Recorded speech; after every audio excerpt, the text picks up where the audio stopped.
Scattering hither and thither, they inspected the barns, stables, pens, pounds, coops and cages to make sure no animal had escaped. Every resident of the royal menagerie seemed to be in its place. Lions, monkeys, hyenas, flat-horned stags, foxes, ermines, lynxes, wild goats, wildcats, gazelles, giant turtles, roe deer, ostriches, geese, porcupines, lizards, rabbits, snakes, crocodiles, civets, the leopard, the zebra, the giraffe, the tiger and the elephant. When he went to see Chota, a 35-year-old, 6 cubits tall and unusually white Asian male elephant, Jahan found him high-strung, unsettled, holding out his ears like sails to the wind. He smiled at the creature whose habits he knew so well.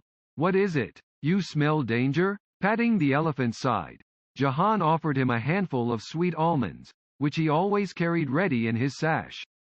Never refusing a treat, Chota popped the nuts into his mouth with a swing of his trunk as he kept his gaze on the gate. Leaning forward, his massive weight on his front legs, his sensitive feet pasted to the ground, he froze, straining to catch a sound in the distance. "Calm down, it's fine," intoned Jahan, though he did not believe in what he said and nor did the elephant. On the way back, he saw that Olive was talking to the tamers, urging them to disperse. "We searched everywhere. There's nothing." "But the beasts," someone protested. Olive interjected, pointing at Jahan. "The Indian is right. Must have been a wolf. Or a jackal, I'd say. Anyway, it's gone. Get back to sleep." No one protested this time. Nodding, murmuring, they trudged to their pallets, which, though coarse and prickly and full of lice, were the one safe and warm place they knew. Only Jahan lingered behind. "You're not coming, Mahout?" called Cato the crocodile tamer. In a moment, Jahan replied, glancing in the direction of the inner courtyard, where he had just heard a curious muffled sound. Instead of turning left, towards his shed of lumber and stone, he turned right, towards the high walls separating the 2 yards. He walked warily, as if waiting for an excuse to change his mind and go back to his drawing. Upon reaching the lilac tree at the furthest end, he noticed a shadow. Dusky and unearthly, it so resembled an apparition that he would have dashed away had it not just then turned aside and showed its face, Taraz the Siberian. Surviving every disease and disaster, he had been here longer than anyone else. He had seen sultans come, sultans go. He had seen the mighty humbled and the heads that used to carry the loftiest turbans rolled in mud. Only 2 things are solid, the servants taunted, Taraz the Siberian and the misery of love. Everything else perishes. "Is that you, Indian?"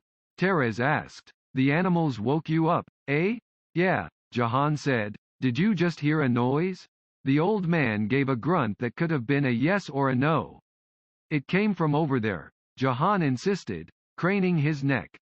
He stared at the wall stretching before him, a shapeless mass the color of onyx, blending seamlessly into the dark. In that moment he had the impression that the midnight haze was full of spirits, moaning and mourning. The thought made him shudder. A hollow crash reverberated across the yard, followed by a cascade of footsteps, as if a throng of people was scampering about. Deep from the bowels of the palace, a woman's scream rose, too wild to be human, and almost at once was stifled into a sob. From a different corner another scream ripped through the night. Perhaps it was a lost echo of the first one. Then, as abruptly as it had started, everything fell into stillness. On impulse, Jahan made a motion towards the wall in front of him. "Where are you going?" whispered Taraz, his eyes glittering with fright. "It's forbidden. I want to find out what's going on," said Jahan. "Keep away," said the old man. Jahan hesitated, albeit momentarily. "I'll take a look and come back right away." "I wish you wouldn't do that, but you won't listen," said Taraz with a sigh. "Just make sure you don't go further. Stay in the garden, your back close to the wall. Do you hear me? Don't worry, I shall be quick and careful. I'll wait for you. Won't sleep till you return." Jahan gave an impish smile. "I wish you wouldn't do that, but you won't listen." Recently Jahan had worked with his master in the repair of the royal kitchens. Together they had also expanded parts of the harem, a necessity, since its population had grown considerably over the last years. So as not to have to use the main gate, the laborers had made a shortcut, carving out an opening in the walls. When a consignment of tiles had been delayed, they had sealed it with unbaked bricks and clay. A lamp in one hand, a stick in the other, Jahan tapped on the walls as he ambled along. For a while he heard only the same dull thud, over and over again. Then an empty thump. He stopped. On his knees he pushed the bricks at the bottom with all his might.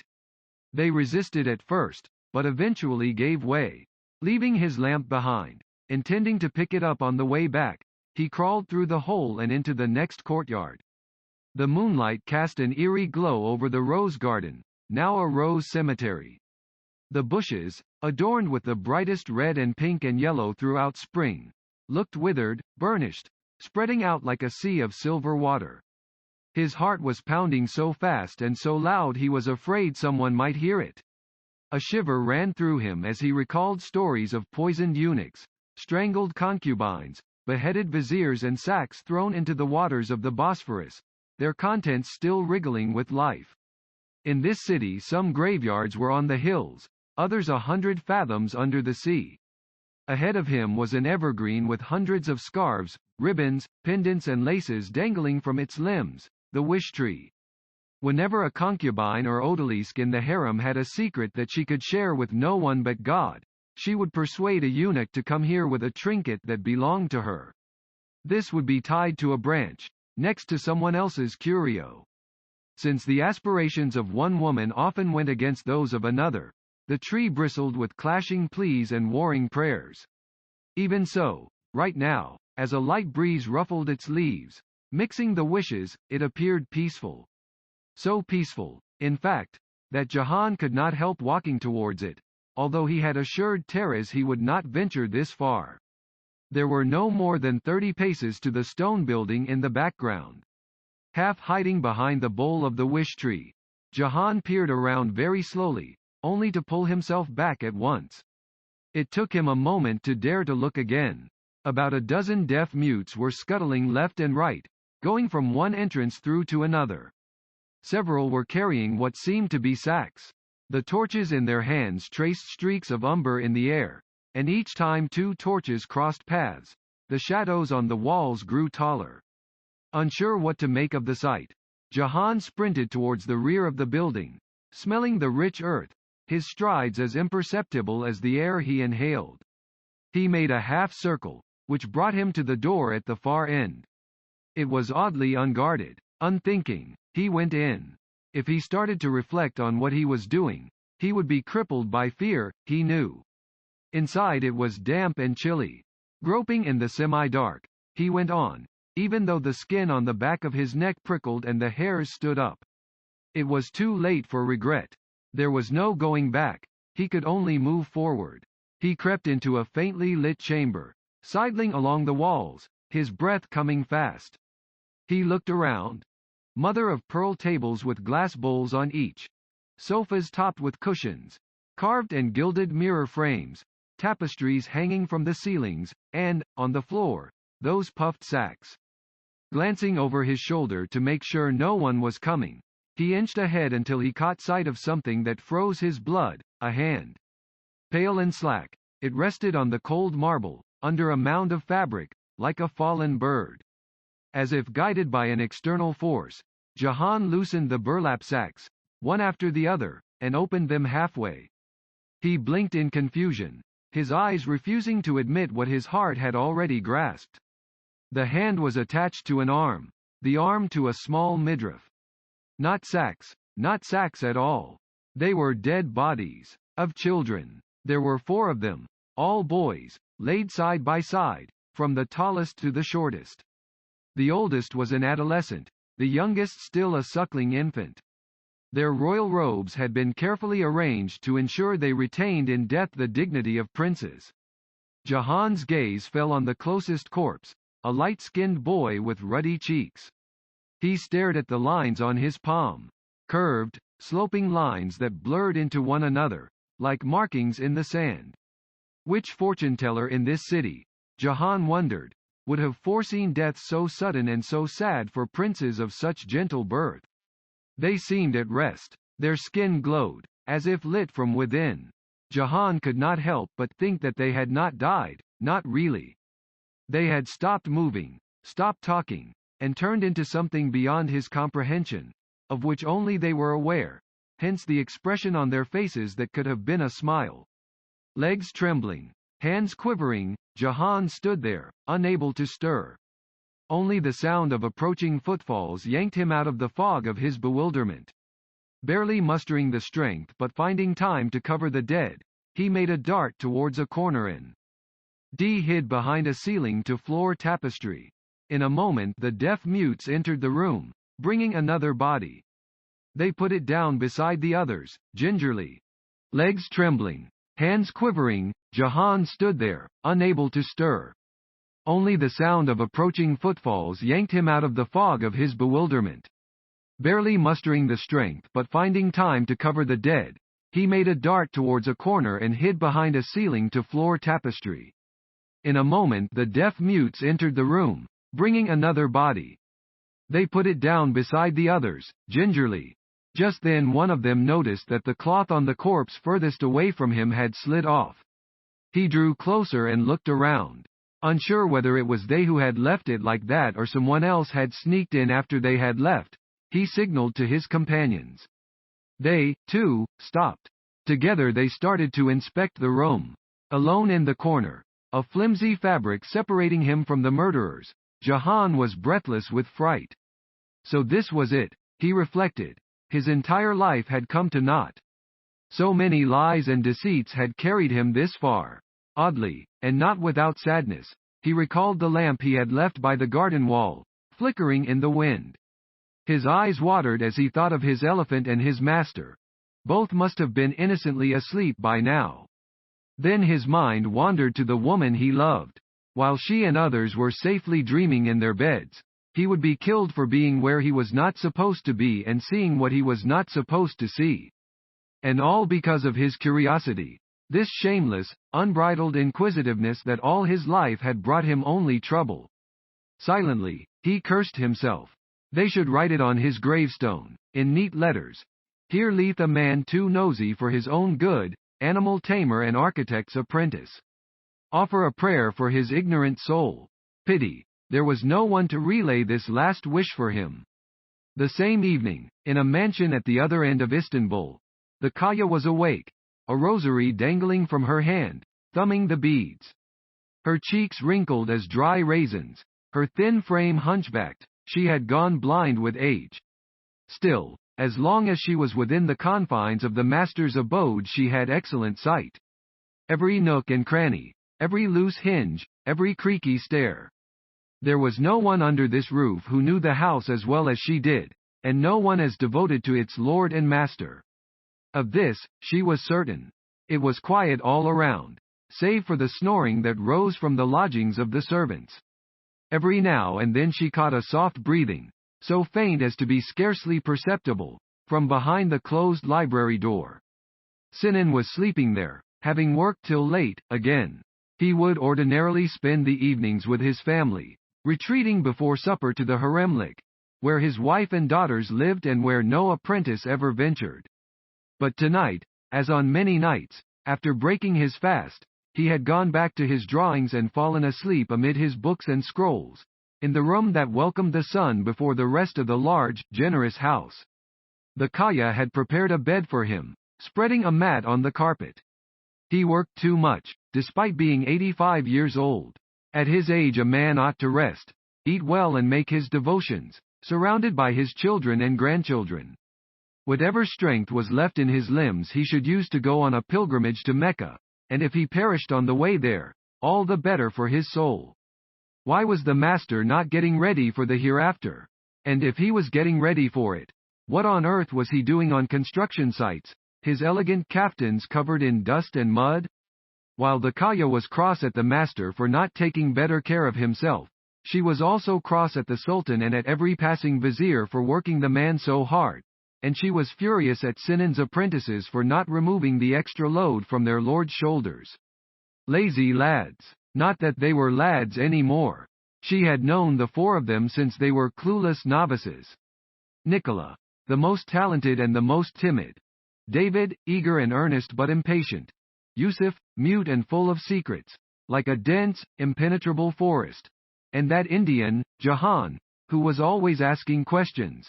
Why is this so? How does that work? Though he scarcely listened to the answers. Pondering and praying, the Kaya stared for a while into the abyss inside her eyes. Her thumb, forefinger and third finger, which had been pushing the amber beads, one by one, slowed down. So did her muttering, Alhamdulillah, Alhamdulillah. Her head began to droop, and her mouth opened, releasing a gasp. A moment or an hour later, she couldn't tell, she woke up to a noise in the distance. The clatter of hooves and wheels on cobblestones. A carriage was traveling at full tilt, and, by the sound of it, heading in their direction. Sinan's house was the only residence on a dead-end street.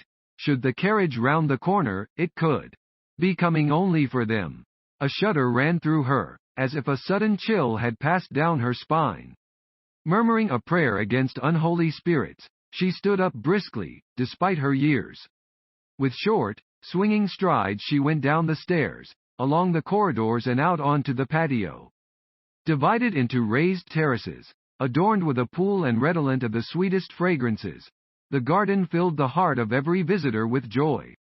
The master had made it by himself, conveying water to the house with a special permit from the Sultan, thus arousing the jealousy and resentment of his enemies.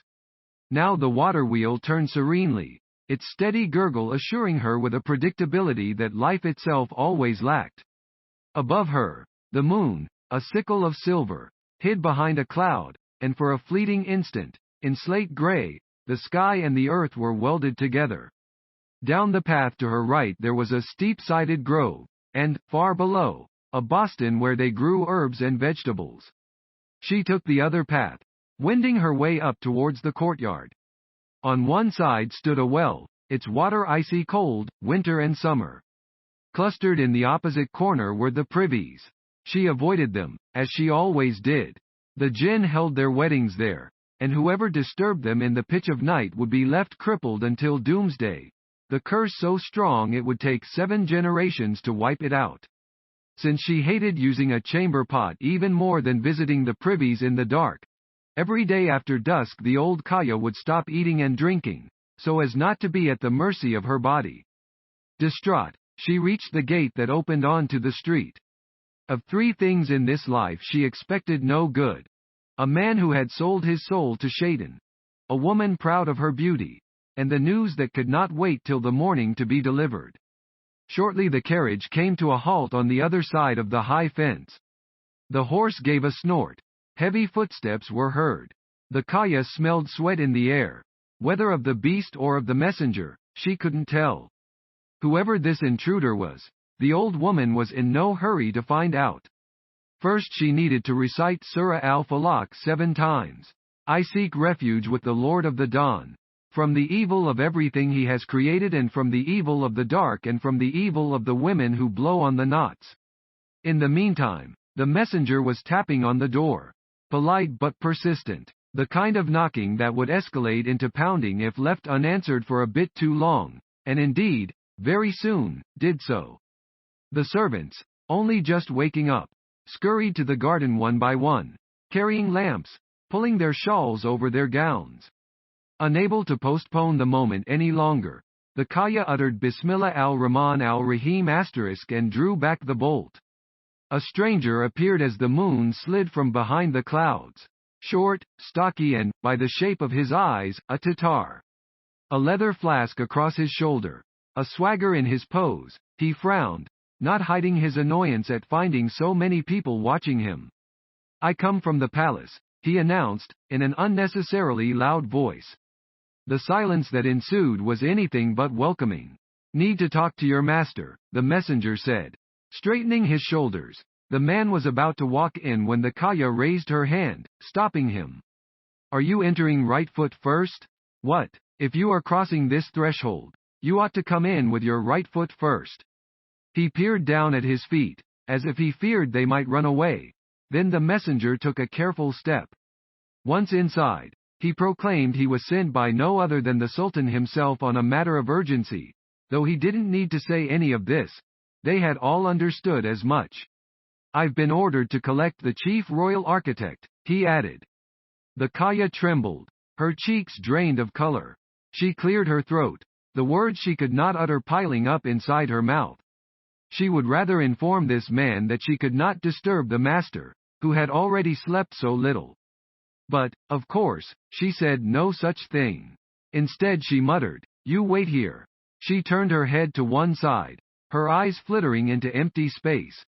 "Come with me, Hassan," she said to one of the pages, who was there, she knew, because he smelled distinctively of grease and of clove candy, which he popped into his mouth on the sly.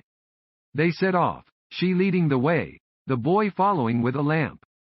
The floorboards creaked under their feet. The Kaya smiled to herself. The master erected magnificent buildings near and far but forgot to repair the floors in his own house.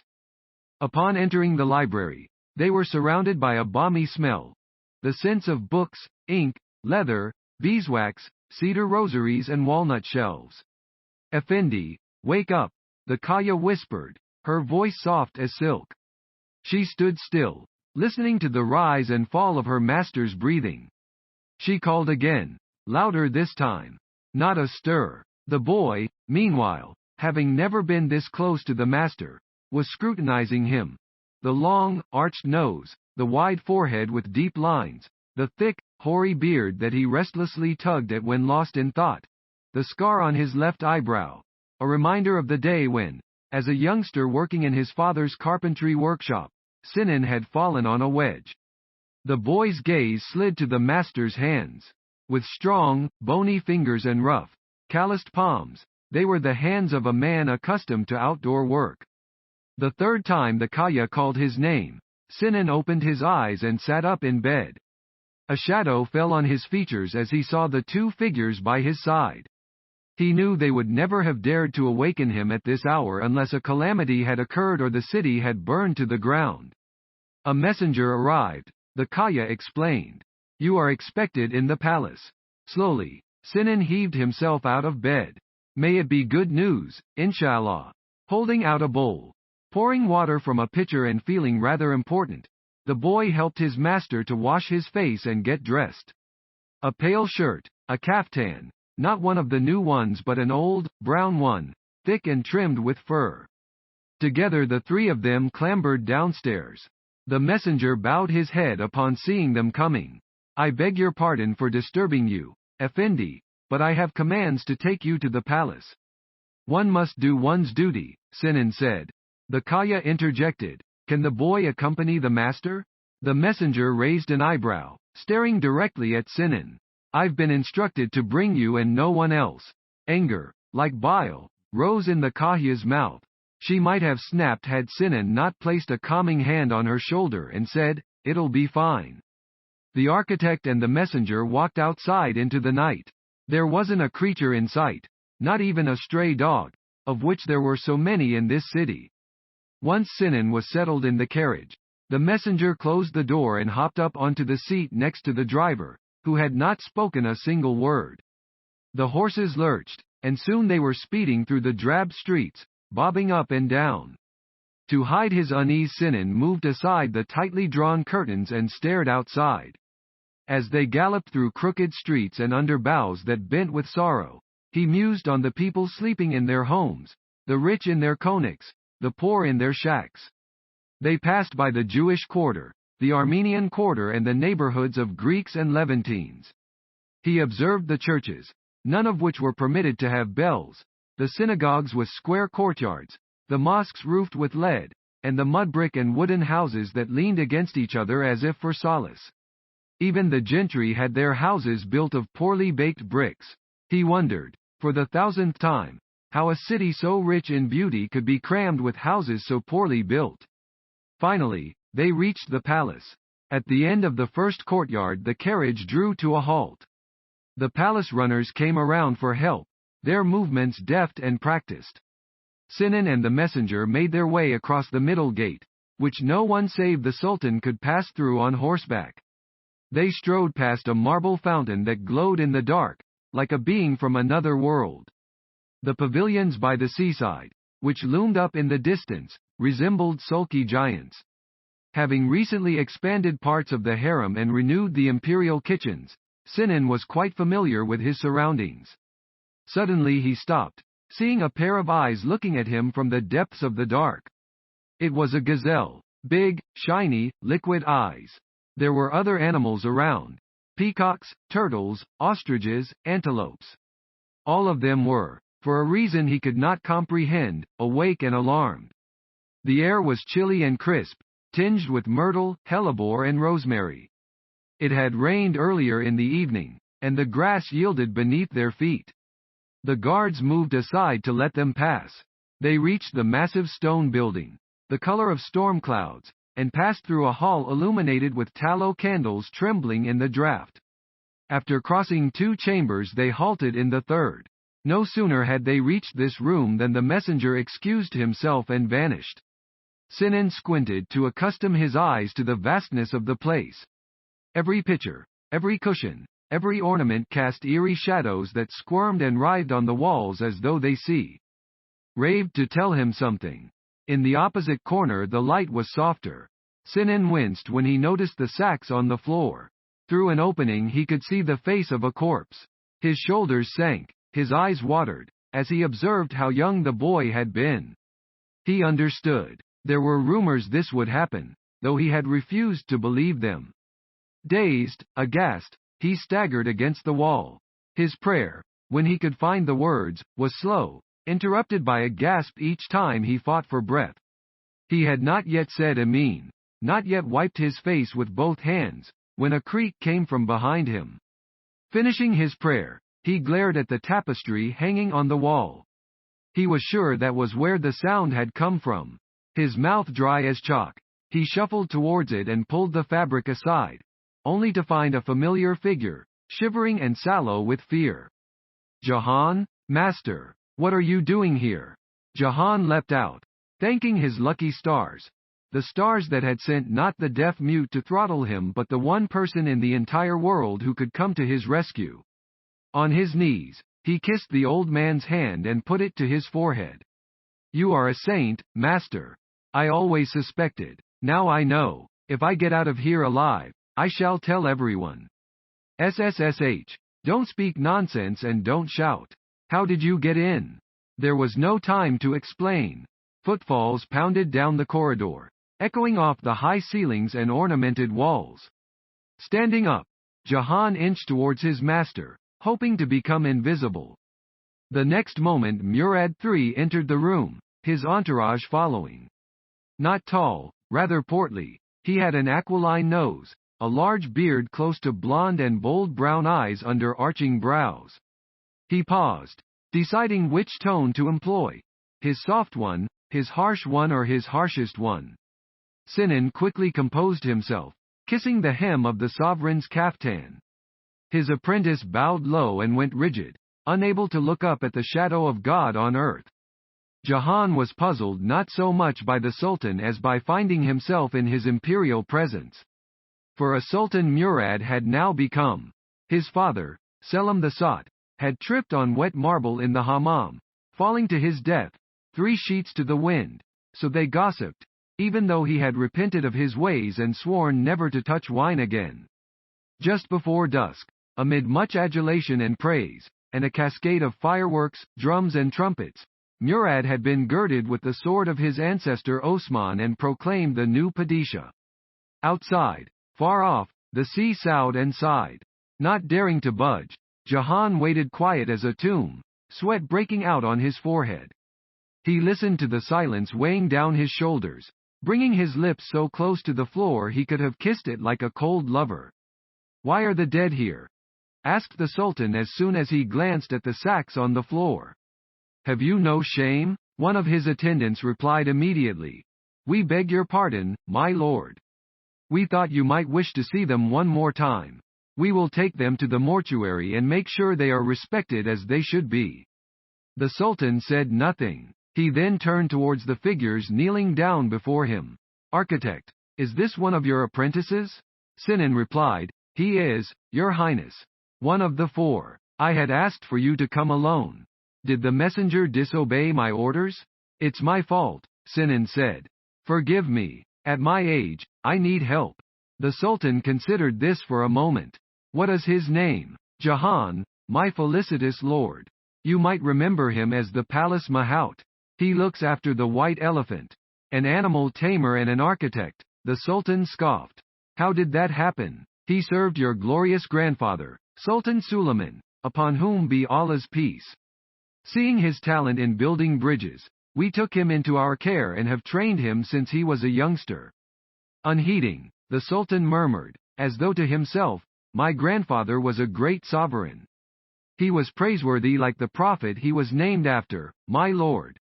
Suleiman the Magnificent, the lawgiver, commander of the faithful and protector of the holy cities. The man who had ruled for 46 winters and spent more time on his horse than on his throne. And, even though buried deep down, his shroud decomposed, he could be recalled only in a hushed tone. May the mercy of Allah be upon him. I thought about him tonight. What would he have done in my position? I asked myself, Sultan Murad said, his voice cracking for the first time. My grandfather would have done the same. There was no other choice.